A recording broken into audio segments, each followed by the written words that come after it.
नमस्कार साथियों, आप सभी का स्वागत है स्वामी विवेकानंद स्टडी सर्किल प्रयागराज में। हम लोग देखिए बहुत सारे इम्पॉर्टेंट एग्ज़ाम्स हैं इस समय। आप देखेंगे लगातार एग्ज़ाम्स होने वाले हैं, आने वाले हैं। उसके लिए जीएस का जो पार्ट है उसको आपको पढ़ना बहुत आवश्यक है, क्योंकि सारे एग्ज़ाम्स में जीएस का जो पार्ट है, जो जीएस सब्जेक्ट है, उसमें से अच्छे खासे क्वेश्चन आ रहे हैं। इसलिए हम जीएस की प्रश्नों की प्रैक्टिस यहाँ पर करेंगे और आप समझ पाएंगे और आपको चीज़ें याद होंगी, और जो एग्ज़ाम्स में प्रश्न पूछे गए हैं उसको यहाँ पे चर्चा करेंगे, और जो आगे पूछे जा सकते हैं वो भी सारे प्रश्न यहाँ पर चर्चा करेंगे प्रश्न हम लोग यहाँ पे आंसर के साथ। और आप लोग बिल्कुल ध्यान से इसको समझिएगा और पेन कॉपी ले लीजिएगा, प्रश्नों को नोट भी करते जाइएगा ताकि आप इसको फिर से रिवाइज कर सकें और इसके बाद आप एग्ज़ाम्स में आपके हेल्पफुल हो। आइए कुछ प्रश्नों को यहाँ पर हम लोग देखते हैं साथियों। एक प्रश्न यहाँ पे देख सकते हैं आप कि मोहनजोदड़ो का स्थानीय नाम क्या था। मोहनजोदड़ो आपको पता है, ये एक जब सिंधु घाटी सभ्यता में एक स्थान है मोहनजोदड़ो। मोहनजोदड़ो का स्थानीय नाम क्या है? तो ऑप्शन में आपके दिया गया है रेगिस्तान का टीला, नदी मुख भूमि का टीला, मृतकों का टीला या जीवन का टीला। तो साथियों मोहनजोदड़ो जो शब्द है ना, ये है एक सिंधी शब्द है और इसका सिंधी भाषा में अर्थ क्या होता है? मृतकों का टीला। मृतकों का टीला इसका सिंधी भाषा में अर्थ जो है दिया जाता है। तो इसमें जो तीसरा वाला ऑप्शन है वो बिल्कुल सही हो जाएगा साथियों। और मोहनजोदड़ो की खोज कब हुई थी? तो 1922 ईस्वी में इसकी खोज की गई थी। किसके द्वारा? ये भी प्रश्न पूछा जाता है, राखलदास बनर्जी जी के द्वारा क्या किया गया था? राखलदास बनर्जी। आप नोट करते जाइएगा इन सब सारी चीज़ों को, बहुत इंपॉर्टेंट है ये। राखलदास बनर्जी ने 1922 ईस्वी में मोहनजोदड़ो का क्या किया था? उन्होंने खोज किया था। इसका स्थानीय नाम जो है वो मृतकों का टीला है। अगला अगर हम प्रश्न देखें, यहाँ पे साथियों आपको इतिहास के प्रश्न पहले मिलेंगे। देखिए एक बहुत महत्वपूर्ण प्रश्न है कि गौतम बुद्ध का जन्म स्थान किसके द्वारा अंकित किया जाता है? देखिए गौतम बुद्ध के जीवन में जो भी चीज़ें हुई हैं वो किसी न किसी चीज़ के द्वारा अंकित किए जाते हैं। जैसे उन्होंने ज्ञान की प्राप्ति की तो वो किस लिए, उन्होंने घर छोड़ा वो किस चीज़ से इंगित किया जाता है। उसी तरह से आपको प्रश्न पूछा गया है कि गौतम बुद्ध का जन्म स्थान किसके द्वारा अंकित किया जाता है? तो अशोक के रुम्मनदेई स्तंभ में। रुम्मनदेई एक चीज़ यहाँ पर आपको मैं बता दूँ साथियों, आप ध्यान दीजिए मेरे प्यारे साथियों। सम्राट अशोक जो थे, सम्राट अशोक का नाम आप लोगों ने सुना होगा। सम्राट अशोक जब उनका राज्याभिषेक हो गया तो उसके 20वें वर्ष, राज्याभिषेक के 20वें वर्ष वो गए लुम्बिनी।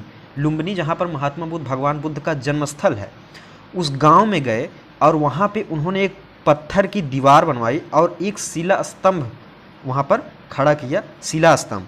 और क्योंकि वहाँ पे भगवान बुद्ध का जन्म हुआ था, इसलिए आपको बता दूं लुम्बिनी ग्राम का जो भूमि कर था दोस्तों, उसको घटाकर 1/8 कर दिया था अशोक ने। गौतम बुद्ध का जो जन्म स्थान है वो लुम्बिनी में है, और वहाँ पे अशोक के द्वारा स्थापित किए गए रुम्मनदेई के स्तंभ से यह पता चलता है कि यहाँ पर गौतम बुद्ध का जन्म है, और इसे गौतम बुद्ध के जन्म स्थान को अंकित किया जाता है अशोक के रुम्मनदेई स्तंभ से। ये प्रश्न पूछा गया है। अच्छा, यहाँ पे अगर देखेंगे आप साथियों, ये प्रश्न आप देख सकते हैं, वेरी इंपॉर्टेंट प्रश्न है। अशोक के प्रशासनिक नीति में, यानी जो वो शासन करता था, जो प्रशासन करता था जनता पर, उसमें भारी परिवर्तन एक समय के बाद आ गया था। वह समय कौन सी है, वह घटना कौन सी है जिसके बाद अशोक के मन में एक हृदय परिवर्तन हुआ और उसने अपनी प्रशासनिक नीति में भारी परिवर्तन किया? तो तीसरी बौद्ध परिषद से, यानी तीसरी बौद्ध संगीति से, या कलिंग युद्ध से, बौद्ध धर्म को अपनाने से, मिशनरी को सीलोन भेजने से। तो साथियों जब अशोक शासन कर रहा था तो उस समय उसे बहुत सारे युद्ध तो लड़ने पड़े, लेकिन कलिंग का जो युद्ध था, इस युद्ध के बाद उसके प्रशासनिक नीति में भारी अंतर हुआ और वहाँ से उसने भेरी घोष को त्याग कर, भेरी घोष की नीति को त्याग कर उसने दोस्तों धम्म घोष की नीति अपनाई। धम्म घोष की नीति अपनाई, यानी अशोक के प्रशासनिक नीति में भारी परिवर्तन आपको दिखेगा कलिंग युद्ध के बाद। तो ये प्रश्न बहुत इंपॉर्टेंट, आपको ध्यान रखना है। अगला अगर हम लोग प्रश्न देखें, ये सब सारे प्रश्न बहुत इंपॉर्टेंट है दोस्तों, ये एग्जाम्स में पूछे जा चुके हैं या पूछे जाएंगे। आपको रोज़ एक ऐसे प्रश्नों का एक जो है आपको वीडियो मिलता रहेगा और आप अपनी तैयारी को मजबूत कर सकते हैं। इसके लिए आप चैनल को सब्सक्राइब कर लीजिए ताकि आपको वीडियो का नोटिफिकेशन बिल्कुल आसानी से प्राप्त हो सके। अगला भी अगर हम लोग प्रश्न देखें नेक्स्ट, यहाँ पर एक प्रश्न यहाँ पर जियोग्राफी से हमने दिया है कि दुनिया की सबसे ऊंची पर्वत चोटी माउंट एवरेस्ट आप जानते हैं कहाँ पर है? नेपाल में। माउंट एवरेस्ट के नाम से ये पर्वत चोटी है जो दुनिया की सबसे ऊंची चोटी है, हिमालय की एक चोटी है, उसको कह रहे हैं नेपाल में एक लोकप्रिय नाम से जाना जाता है। वह नाम क्या है? तो आपने अगर देखा होगा या फिर नहीं देखा होगा, मैं आपको बता दूं, नेपाल में जो माउंट एवरेस्ट है इसको एक विशेष नाम दिया गया है, वो नाम है सागर माथा। नेपाल में माउंट एवरेस्ट को सागर माथा के नाम से जानते हैं, ये प्रश्न पूछा जाता है, सागर माथा। तो सीधा सा एक प्रश्न यहाँ पर पूछा गया था कि दुनिया की सबसे ऊंची पर्वत चोटी माउंट एवरेस्ट को नेपाल में एक लोकप्रिय नाम से जाना जाता है, और लोकप्रिय नाम क्या है? सागर माथा। ये इंपॉर्टेंट प्रश्न था। देखिए अगला प्रश्न हम देखते हैं, किस पंचवर्षीय योजना में, एक खास प्रश्न है, किस पंचवर्षीय योजना में कृषि ने ऋणात्मक विकास प्रदर्शित किए? तो साथियों आप तीसरी पंचवर्षीय योजना अगर देखेंगे, जब जो तीसरी पंचवर्षीय योजना थी इसमें सन 1961 से 65 के बीच 61 से 65 के बीच ये तीसरी पंचवर्षीय योजना थी। इस दौरान आप देखेंगे कृषि के ग्रोथ रेट में बहुत गिरावट आई और यहाँ पे ग्रोथ रेट जो है वो 1% दर्ज किया गया, 1% दर्ज किया गया साथियों यहाँ पे कृषि का जो ग्रोथ रेट है। तो इसमें प्रश्न पूछा किस पंचवर्षीय योजना में कृषि ने ऋणात्मक विकास प्रदर्शित किया? तो तीसरी पंचवर्षीय में कृषि जो है वो ऋणात्मक विकास जो है प्रदर्शित करता है। अगला एक और प्रश्न है यहाँ पर देख सकते हैं साथियों कि भारतीय रिजर्व बैंक की स्थापना कब हुई? कि इंटरेस्टिंग यहाँ पे प्रश्न है कि भारतीय रिजर्व बैंक यानी RBI, reserve bank of India, इसको क्या कहते हैं? इसको भारत सरकार का भी बैंक कहते हैं, बैंकों का भी बैंक कहते हैं। बैंकों का बैंक, ये प्रश्न पूछा जाता है, बैंकों का बैंक किसे कहते हैं? तो रिजर्व बैंक ऑफ इंडिया यानी आरबीआई, भारतीय रिजर्व बैंक को बैंकों का बैंक कहा जाता है। इसकी स्थापना कब हुई थी? ये प्रश्न पूछा गया 1920, 1930, 1935 और 1940। कब हुआ था इसकी स्थापना? मेरे साथियों जो भारतीय रिजर्व बैंक है इसकी स्थापना 1 अप्रैल को की गई थी, 1 अप्रैल 1935 को, 1 अप्रैल 1935 को की गई थी। अच्छा एक चीज़ यहाँ पे देख लेते हैं कि भारतीय रिजर्व बैंक अधिनियम 1934 के प्रावधानों के तहत भारतीय reserve bank of India act के तहत 1934 के जो 1934 में एक्ट आया था उसके तहत 1 अप्रैल 1935 को भारतीय रिजर्व बैंक की स्थापना की गई। और ख़ास बात एक यहाँ पर देख सकते हैं आप कि इसका मुख्यालय जो था वो कलकत्ता को बनाया गया, क्योंकि कलकत्ता में ही अंग्रेज़ों का शासन पूर्ण रूप से वहाँ पे उनका केंद्र था। तो कलकत्ता में रिजर्व बैंक का जो मुख्यालय वो बनाया गया। लेकिन 1937 में मेरे साथियों 1937 में इसका मुख्यालय कलकत्ता से ट्रांसफ़र कर दिया गया और इसका मुख्यालय बना दिया गया मुंबई। और आज भी जो रिजर्व बैंक का मुख्यालय है वो मुंबई में ही है। उस समय के बॉम्बे में कलकत्ता से ट्रांसफ़र करके आरबीआई का मुख्यालय बना दिया गया। 1935 में इसका स्थापना किया गया था। एक प्रश्न है, ऑपरेशन फ्लड का संबंध निम्नलिखित में से किससे है? ऑपरेशन फ्लड, क्या इसका संबंध बाढ़ को रोकने से है या फिर दुग्ध उत्पादन से या फिर असम के उग्रवादियों के विरुद्ध संघर्ष या कर चोरी के खिलाफ छापा? यहाँ पे देख सकते हो आप साथियों बहुत सारी क्रांतियाँ हुई थी, उसमें एक क्रांति थी श्वेत क्रांति। और इसी श्वेत क्रांति को बढ़ावा देने के लिए, इसी श्वेत क्रांति की गति को तेज करने के लिए ऑपरेशन फ्लड चलाया गया था।